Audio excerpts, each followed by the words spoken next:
राधे राधे, जय श्री कृष्णा। मैं सीमा सिंह बड़ों को चरण इंस्पायर, छोटों को प्यार और बराबर वालों को नमस्कार करती हूँ। आज मैं आपको होली के बाद भाई दूज जो आती है उसकी व्रत कथाएं सुनाने जा रही हूँ। अगर आप होली के बाद आने वाले दूज का व्रत करते हैं, भाई दूज का त्यौहार मनाते हैं, तो आपको कहानियाँ भी सुननी चाहिए। इससे संपूर्ण फल प्राप्त होता है। आइए अब हम होली के बाद आने वाले भाई दूज की कथाएं सुनते हैं। आज मैं आपके लिए 5 कथाएं लाई हूँ। आइए होली के बाद सुनी जाने वाली भाई दूज की पहली कहानी सुनते हैं। एक बार बहुत छोटा सा गांव था। उस गांव में 7 भाइयों की एक लाडली बहन थी। वह हर साल होली के बाद भाई दूज का व्रत करती थी और अपने भाइयों की लंबी उम्र की दुआ मांगती थी, और वह व्रत मायके में जाकर ही खोलती थी।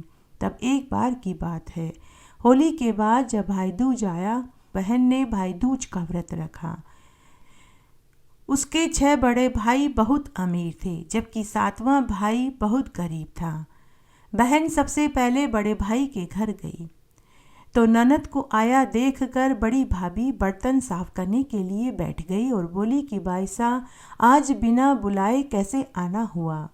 तब ननद अपनी भाभी से बोली कि भाभी, आज मेरा भाई दूज का व्रत है तो मैं व्रत खोलने आई हूँ। तो बड़ी भाभी बोली कि बाईसा, पहले संदेश भिजवा दिया होता तो मैं तैयारी करके रखती। मैंने तो कोई तैयारी भी नहीं करी है, घर का सारा काम पड़ा है। तो ननद ने कहा कि कोई बात नहीं भाभी। फिर ननद अपने 5 बड़े भाइयों के घर गई तो सभी भाभियों ने कोई न कोई बहाना बना करके ननद को भेज दिया। किसी ने भी चाय पानी तक की नहीं पूछी, यहाँ तक कि बैठने को भी नहीं कहा। बेचारी सुबह से भूखी प्यासी इधर उधर चल कर बेचैन होने लगी। फिर बहन ने सोचा कि जब 6 बड़े भाइयों ने, जो कि बहुत पैसे वाले थे, जब उन्होंने मुझे खाना नहीं खिलाया तो 7वां भाई भाभी तो मेरे बहुत गरीब हैं, वो मुझे कहाँ से खिलाएंगे। परंतु उसका मन नहीं माना। वह 7वें भाई की झोपड़ी पर पहुँच गई। ननद बाई को आया देखकर 7वीं भाभी बहुत खुश हुई। उसने ननद को बैठने के लिए चारपाई दी, दरी बिछाई, पीने के लिए शीतल ठंडा पानी पिलाया। उसके पास एक बकरी थी जिसका दूध निकाल करके गरम करके दूध में चीनी डाल करके दूध पिलाया। ननद को बहुत तेज भूख लगी थी तो उसको दूध पीने के बाद तृप्ति मिल गई। 7वीं भाभी ने पूछा कि बाईसा, आपका कैसे आना हुआ। तो ननद ने कहा कि भाभी, आज मेरा भाई दूज का व्रत है, मैं व्रत खोलने आई थी। तो 7वीं भाभी ने गरम गरम दाल रोटी बनाई और अपनी ननद को दाल रोटी खिलाई। रोटी खिलाने के बाद एक ब्लाउज का कपड़ा और उसके ऊपर 10 रुपए और 5 किलो गेहूं दिए और बोली कि बाईसा, मेरे पास बस इतने ही हैं। ननद बोली कि भाभी, यह तो बहुत है। और फिर उसने अपने भाई के लिए दुआएं मांगी कि मेरा भाई का घर धन धान्य से भर जाए, और फिर वापस वह अपने ससुराल की ओर चल दी। रास्ते में उसके 7वें भाई की बंजर जमीन आई। बहन ने अपने साथ लाई हुए गेहूं में से कुछ मुट्ठी गेहूं के उस जमीन में डाल दिए और भगवान से प्रार्थना करने लगी कि हे भगवान, मेरे भाई की इस बंजर जमीन में लहलहाती फसल उग जाए। इस तरह वह अपने घर आ गई। उधर छोटे भाई की बंजर जमीन एकाएक उपजाऊ हो गई और उसकी जमीन पर गेहूं की बालियां उगाई। बहुत अच्छी फसल हुई। छोटे भाई के खूब ठाट बाट हो गए। उधर 6 बड़े भाइयों की लहलहाती फसल एकाएक जल गई। उन्हें बहुत नुकसान हुआ। जब 6 बड़ी भाभियों को इस बात का पता चला कि उनकी फसल जल गई और 7वें भाई की बंजर जमीन पर फसल उगाई, तो वे अपने पतियों से बोली कि आपकी बहन आई थी, आपकी बहन भाई दूज पर आई थी। उसी ने कोई जादू टोना किया है जो हमारी फसल को जला गई और छोटे भाई की बंजर जमीन पर फसल उग आई। हो न हो उसी ने कोई काला जादू किया है। आप उसको मार कर के आइए। जब तक आप अपनी बहन को मार कर के नहीं आएंगे तब तक हम अन्न जल ग्रहण नहीं करेंगे। तो 6 बड़े भाई अपनी बहन को मारने के लिए उसके घर की ओर चल दिए। उस दिन बहुत तेज बरसात हो रही थी। अच्छी फसल होने के कारण छोटे भाई और भाभी भी मिठाई, कपड़े और भांजे भांजियों के लिए खिलौने लेकर के अपनी बहन के घर पहले ही पहुंच गए। बहन अपने भाई भाभी का आदर सत्कार कर रही थी और उनसे बातें कर रही थी और अपने सभी भाइयों को दुआएं दे रही थी कि हे भगवान, मेरे सातों भाइयों की उम्र लंबी करना, मेरे सातों भाई खूब तरक्की उन्नति करें, उनका घर कारोबार खूब फले फूले। उसी समय बहन को मारने आए उसके 6 बड़े भाई अपनी बहन की सारी बातें सुन रहे थे। उन्होंने सोचा कि हमारी बहन तो हमें दुआएं दे रही है और हम अपनी पत्नियों के बहकावे में आकर अपनी बहन को ही मारने जा रहे थे। आज तो अनर्थ हो जाता, हमारा तो सत ही भ्रष्ट हो जाता। माता पिता को बैकुंठ में जाकर हम क्या जवाब देते। वे बिना अपनी बहन से मिले ही वापस घर आ गए और अपनी अपनी पत्नियों को डांटने लगे और पूरी सच्चाई उनसे पूछी। तो उन्होंने बताया, आपकी बहन होली के दूसरे दिन भाई दूज पर व्रत खोलने आई थी, लेकिन हमने उनका व्रत नहीं खुलवाया। भगवान ने हमें उसी की सजा दी है। जब भाइयों को सच्चाई पता चली तो उन्होंने अपनी पत्नियों से कहा कि अगर दोबारा कभी बहन मेरी आए तो उसे बिना खाए जाने मत देना। अगर हमें इस बात का पता चला तो हमसे बुरा कुछ नहीं होगा।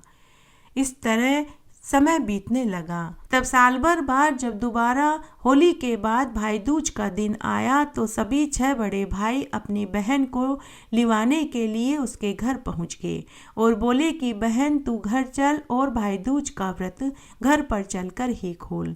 उसके बाद बहन अपने सभी 6 भाइयों के साथ उनके घर गई। सबसे पहले बड़े भाई के घर गई।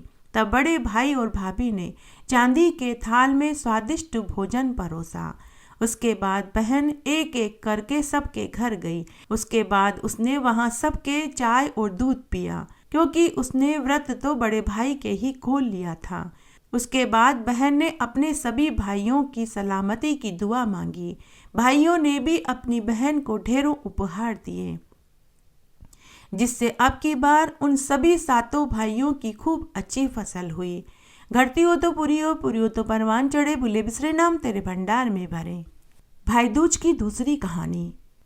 एक गांव में एक बुढ़िया माई अपने बेटा बेटी के साथ रहती थी। बेटी की शादी पहले ही हो चुकी थी। जब उसकी शादी के बाद पहली होली आई और होली के बाद भाई दूज का दिन आया तो बुढ़िया का बेटा अपनी माँ से बोला कि माँ, मैं बहन के पास जाकर तिलक करा के आता हूँ। बुढ़िया ने कहा कि बेटा, हम बहुत गरीब हैं, तू बहन के लिए क्या लेकर के जाएगा? अगर खाली हाथ जाएगा तो उसके सास ससुर, जेठ जेठानी और ननद तेरी बहन को ताना मारेंगे। तो बुढ़िया का बेटा बोला कि माँ, मेरे पास कुछ रुपए हैं, मैं बहन के लिए गुड़ ले जाऊंगा। इस तरह वह गुड़ लेकर अपनी बहन के ससुराल जाने लगा। तो रास्ते में एक नदी आई। जब वह नदी पार करने लगा तो बीच नदी में पहुंचते ही नदी ने बुढ़िया के बेटे से कहा कि मैं तो तुझे डुबोऊंगी। बुढ़िया का बेटा बोला कि मैं अपनी बहन से तिलक कराने जा रहा हूँ, जब मैं वापस आ जाऊँ तो आप मुझे डुबो देना। फिर वह आगे चल दिया।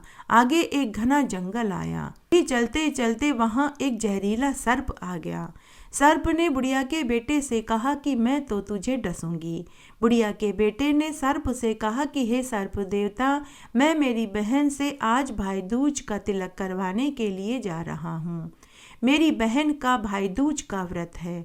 जब तक वह मुझे तिलक नहीं कर देगी वह अन्न जल ग्रहण नहीं करेगी, इसलिए मैं उसे तिलक करा लूँ, फिर जब मैं वापस आऊँ तो आप मुझे डस लेना। उसके बाद वह वहाँ से भी आगे चल दिया। उसके बाद भाई आगे चल दिया। आगे जाने पर भाई को एक शेर मिला। शेर ने कहा कि मैं तो तुझे खाऊंगा। तो बुढ़िया के बेटे ने शेर से कहा कि मैं अपनी बहन से भाई दूज का तिलक करवाने के लिए जा रहा हूँ, जब मैं वापस आ जाऊँ तो आप मुझे खा जाना। इस तरह भाई आगे चल दिया। इस तरह भाई अपनी बहन के ससुराल में पहुंच गया। उस समय उसकी बहन सूत काट रही थी। भाई ने बहन को आवाज़ लगाई, लेकिन बहन ने कोई जवाब नहीं दिया।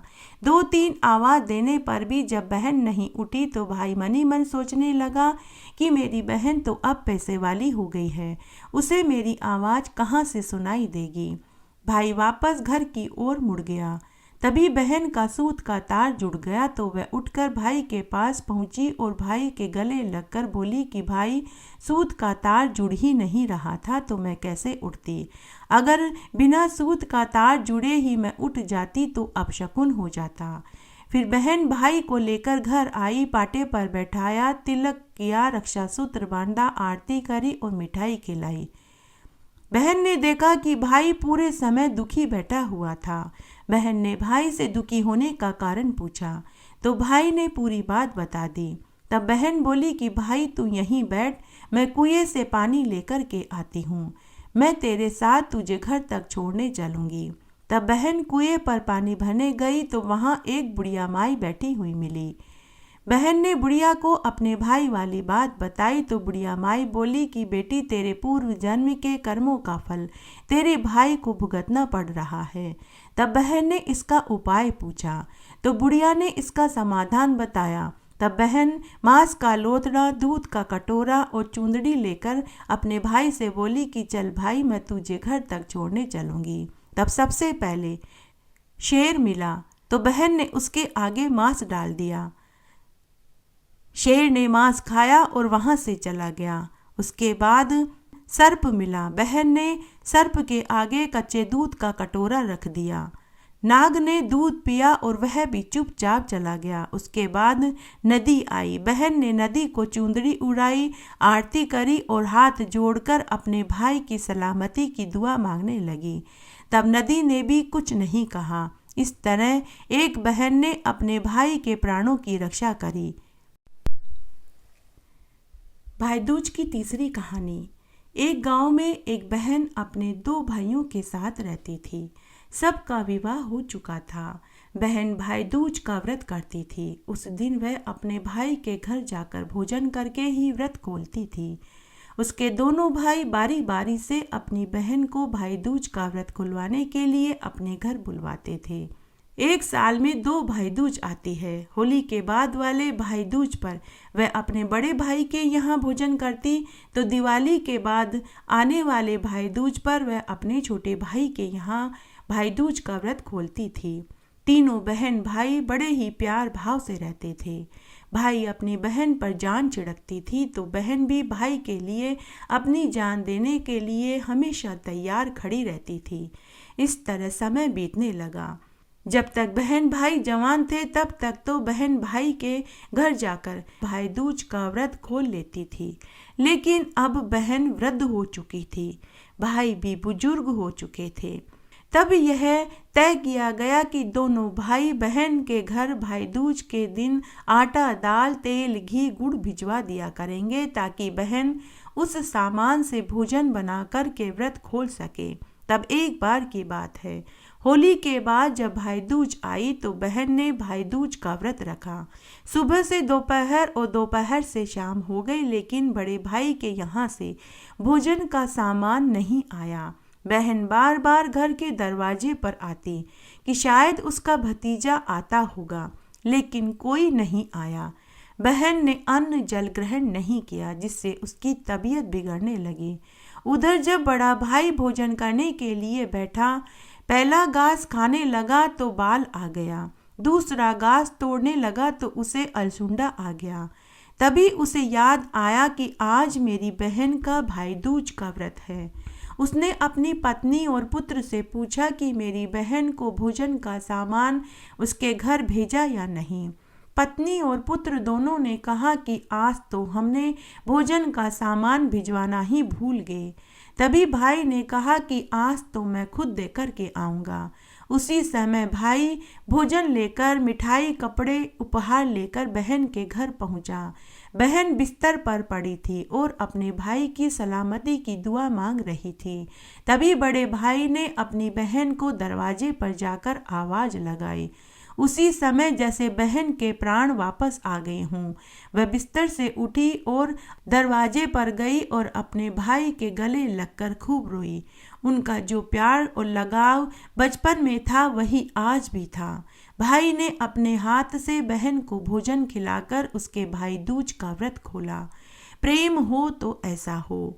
यह भाई बहन का पवित्र प्रेम का रिश्ता है जो हमेशा बना रहे, आज भी बना रहे, कल भी बना रहे और आगे भी बना रहे। घटती हो तो पूरी हो तो परवान चढ़े, भूले बिसरे नाम तेरे भंडार में भरे। सुहाग की कहानी। एक ब्राह्मण के 5 बेटियां थीं। पांचों महादेव जी की पूजा किया करती थी और दीपक जलाती थी। 5 दिन तक सुहाग की कहानी सुनती थी। 4 बेटियों का दीपक तो बहुत देर तक चलता, लेकिन 5वीं बेटी का लगाया हुआ दीपक बहुत जल्दी बुझ जाता था। बेटी ने घर आकर अपनी माँ को यह बात बताई तो माँ बोली कि बेटी तू घी ज़्यादा डाला कर। इस तरह समय बीतने लगा। थोड़े समय बाद 5 का विवाह हो गया। चारों के घर तो बहुत धन था, पर 5वीं बेटी का पति रोज कमाकर लाता और रोज ही खत्म हो जाता था। एक दिन 5वीं बेटी का पति थोड़ी सी ही लकड़ियां काटकर जंगल से लाया तो उसकी पत्नी ने पूछा कि आज इतनी सी ही लकड़ियां कैसे लाए हो।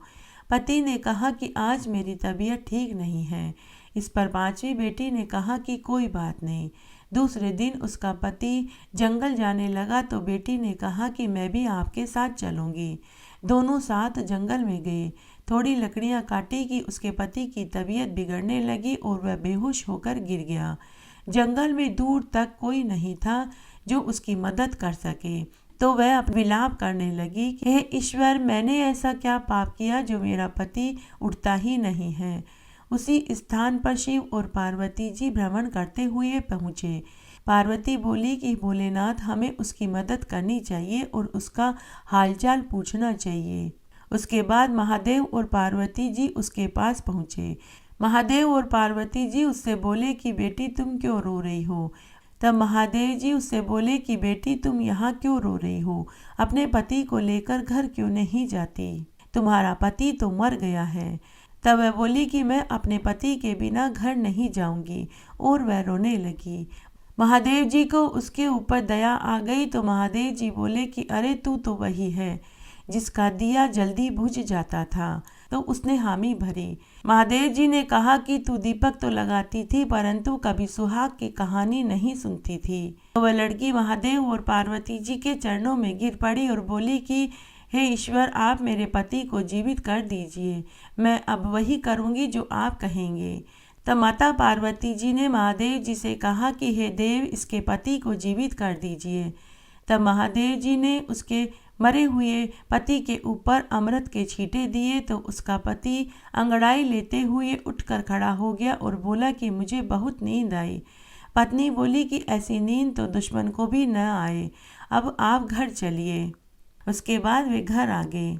घर आने के बाद उसने अमर सुहाग की कहानी सुनी और उसका उद्यापन किया। उद्यापन में 5 स्टील के कटोरे लिए, 5 सुहाग के चूड़े, रोली मोली सिंदूर, बिंदी, काजल और ब्लाउज का कपड़ा उन सभी 5 कटोरियों के ऊपर रखा और 5 सुहागिनों को भोजन कराकर वह सारा सामान उनको बांट दिया और एक स्टील की कटोरी में घी का दीपक और बत्ती डालकर महादेव जी के आगे जोत लगा दी। गणेश जी की कहानी। एक बार एक बुढ़िया माई थी। वह गणेश भगवान की परम भक्त थी। वह रोज गणेश जी की पूजा करती थी। वह रोज मिट्टी के गणेश जी बनाती और पूजा करती, लेकिन जब वह गणेश जी को जल से स्नान कराती तो गणेश जी गल जाते। उस बुढ़िया के घर के सामने एक सेठ का मकान बन रहा था।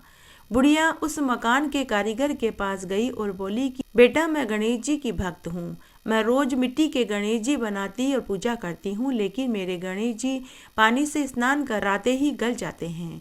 बेटा, क्या तुम मुझे पत्थर के गणेश जी की मूर्ति बना कर के दे दोगे तो तुम्हारी बहुत कृपा होगी। तो सेठ का कारीगर बोला कि अरे बुढ़िया माई, जितनी देर में हम तेरे पत्थर के गणेश जी की मूर्ति बना कर के देंगे उतनी देर में तो सेठ जी की पूरी दीवार खड़ी हो जाएगी। बुढ़िया ने यह सुना तो वह दुखी मन से वापस अपनी झोपड़ी में आ गई। उधर वह शाम तक दीवार पूरी बन गई, लेकिन दीवार बनते ही वह टेढ़ी हो गई। शाम को उस मकान का सेठ जी आया और अपने कारीगरों से पूछा कि आज तुमने क्या काम किया। तब सेठ जी के कारीगरों ने बुढ़िया वाली बात बताई। तब सेठ जी ने बुढ़िया माई से जाकर के कहा कि अरे बुढ़िया माई, तू हमारी दीवार को सीधी कर दे तो मैं तुझे सोने के गणेश जी की मूर्ति बना कर के दूंगा। ऐसी बात सुनते ही गणेश भगवान खुश हो गए और सेठ जी की दीवार सीधी हो गई। यह चमत्कार देखकर सेठ जी ने बुढ़िया माई को सोने के गणेश जी की मूर्ति बनाकर के दी। सोने के गणेश जी की मूर्ति पाकर बुढ़िया माई खुश हो गई। घटी हो तो पूरी हो तो परवान चढ़े, भूले बिसरे नाम तेरे भंडार में भरे। इस प्रकार आज हमने भाई दूज के दिन सुनी जाने वाली प्रमुख 5 कहानियाँ सुनी। आशा करती हूँ ये आपको जरूर पसंद आएगी। मेरे साथ बने रहने के लिए आपका धन्यवाद। आगे आने वाली कथा कहानियों के लिए भी आप इसी तरह मेरे साथ बने रहें। धन्यवाद।